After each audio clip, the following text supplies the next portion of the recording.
Have you ever made a mistake that turned out to be the best decision of your life? I am not talking about a wrong turn that led you to a beautiful view.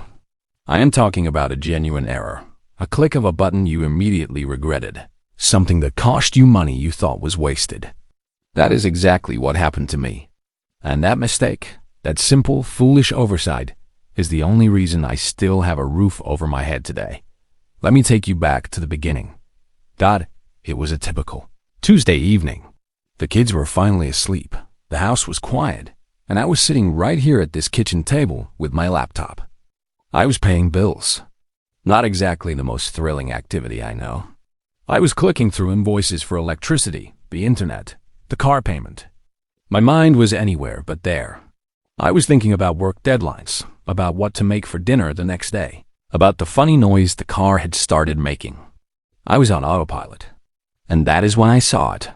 An email from my mortgage provider. It was a reminder about their bundled home insurance offer. I had my own insurance already, or so I thought. But in my tired, distracted state, I clicked the link. I filled in the details, half reading, half thinking about that car noise. I entered my card information and clicked submit. It was only when the confirmation email landed in my inbox with a loud ping that I snapped out of my trance. I read the email. Then I read it again. My stomach sank. I had just signed up for a second home insurance policy. I was now paying for two. It was a complete and utter waste of money. I felt a hot wave of frustration wash over me.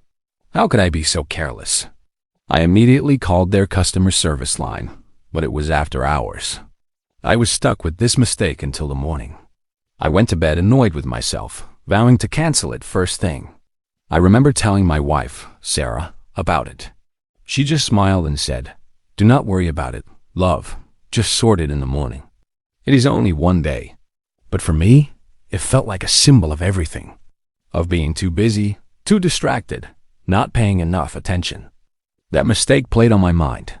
The next morning, life got in the way. A work crisis erupted. One of the kids was feeling poorly, and canceling that insurance policy slipped to the bottom of my to-do list. Days turned into a week.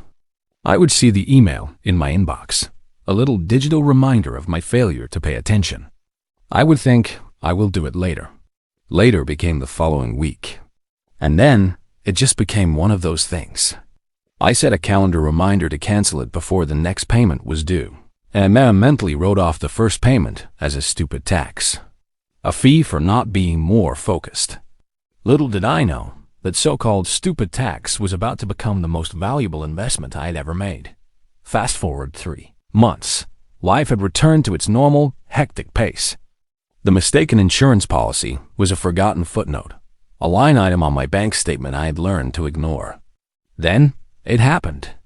It was a night I will never forget. We had just celebrated my daughter's birthday.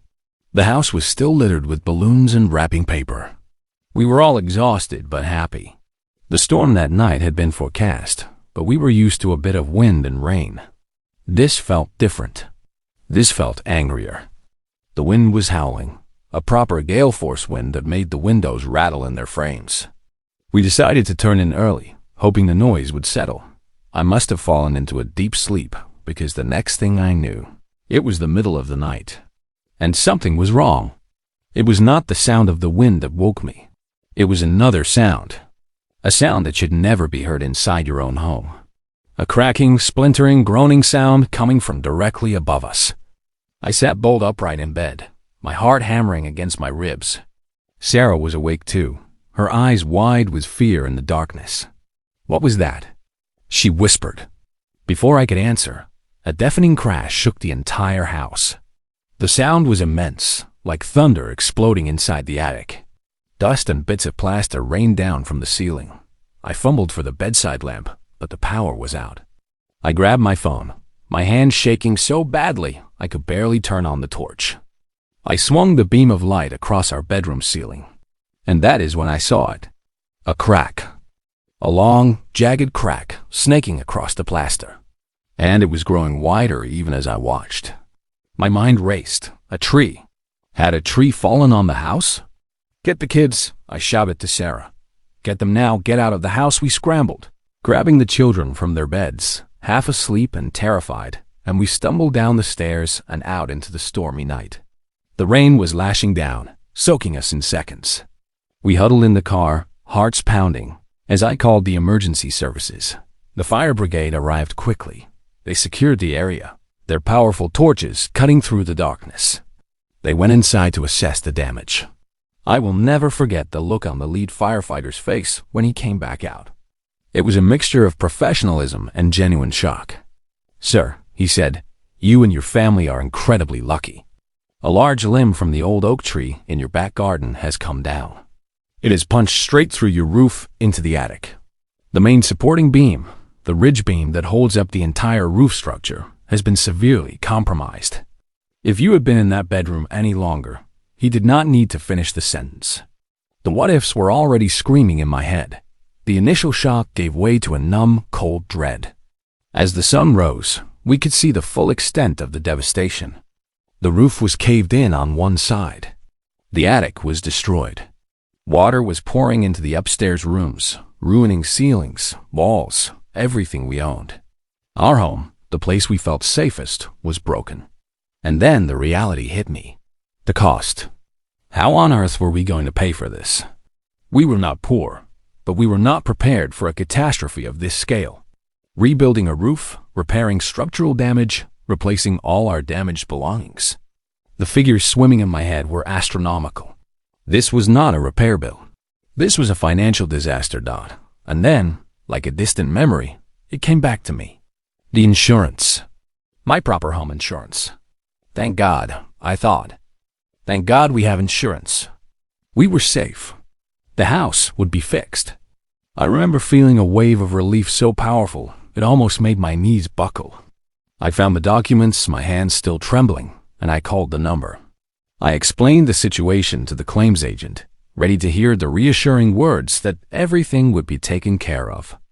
But the voice on the other end of the line was not reassuring. There was a long pause. "I am sorry, sir," the agent said, "but according to our records, your policy lapsed 2 months ago. A payment failed to go through. We sent reminders. The world stopped. Lapsed? Reminders?" I frantically searched my email, and there they were. 2 emails, buried under hundreds of others, marked final notice. I had missed them. In the chaos of life, I had failed to update my card details after it expired. My safety net, the insurance I had relied on for years, was gone. It was invalid.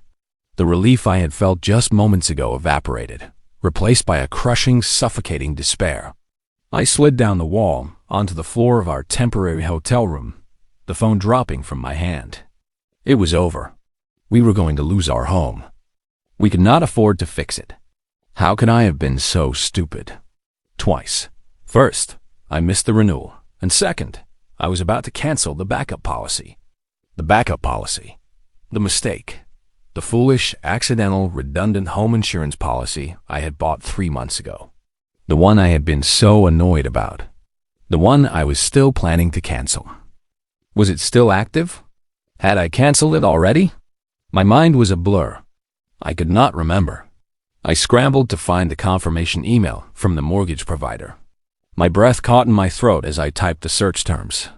And there it was, the policy document. I opened it with trembling fingers. Status: active. Next payment date: in 2 weeks. It was still active. I had never got around to canceling it. My moment of carelessness had become our only hope. I do not think I have ever dialed a number so carefully in my entire life. I called the claims department for the second insurance company, the one I had never intended to use. I explained the situation again, my voice cracking with emotion. I told them about the storm, the tree, the damage. I held my breath, waiting for them to tell me there was another problem, that my mistake policy would not cover it. But the agent was calm and efficient. She took all the details. She said the words I desperately needed to hear. "Sir, you are covered. We will send an assessor out first thing tomorrow. We are here to help." I broke down, right there on the phone. The agent had to ask if I was still there. The weight that lifted off my shoulders was indescribable. The mistake, the error, the wasted money I had been so frustrated by, was now the lifeline that would save my family's home. The insurance assessor came. He was thorough. He confirmed the damage was extensive and that it was absolutely a covered event. The policy I bought by mistake was, in fact, a very good policy. It covered the full roof replacement, the structural repairs, the accommodation for us while we were out of the house, and even the replacement of our damaged belongings. It saved us from financial ruin. So, why am I telling you this story? It is not just to share a dramatic moment from my life. It is because I learned a lesson that I think everyone needs to hear, especially in 2025 when we are all so busy, so distracted, clicking from one thing to the next without really seeing what we are doing. The lesson is not just to have home insurance. You already know that. The lesson is about the